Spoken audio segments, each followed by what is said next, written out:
বাংলাদেশের রাজনীতিতে আওয়ামী লীগ বিএনপি যেন বিপরীত মেরুর দুটি নাম। তেল আর জল যেমন মেশানো যায় না, দল দুটির অবস্থা খানিকটা তেমন। এক দল আরেক দলের বিরোধিতা করাই যেন ধর্ম।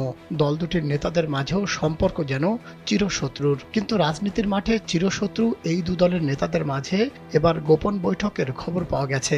এমন একটি ভিডিও সামাজিক যোগাযোগ মাধ্যম ফেসবুকে ভাইরাল হয়েছে, যেখানে দেখা যাচ্ছে দু দলের জেলা পর্যায়ের নেতারা এক টেবিলে বসে মিটিং করছেন। উভয় দলের সূত্র বলছে ঘটনাটি সিরাজগঞ্জ জেলার। জেলা বিএনপির নেতা মতিউর রহমান সরকারের বিরুদ্ধে আওয়ামী লীগের নেতাকর্মীদের সাথে আঁতাতের অভিযোগ উঠেছে। বিষয়টি নিয়ে বিএনপি নেতাকর্মীদের মাঝে মিশ্র প্রতিক্রিয়া দেখা দিয়েছে। গত 27 আগস্ট গভীর রাতে 250-টিরও বেশি ডিজাইন অপশন নিয়ে ওয়ালটন স্মার্ট ফ্রিজ, বোঝে আপনার প্রয়োজন। ঢাকা রাজশাহী মহাসড়কের সলঙ্গা থানার রামারচর এলাকার রয়্যাল রূপালী হাইওয়ে রেস্টুরেন্টে ওই বৈঠকটি হয় বলে জানা গেছে।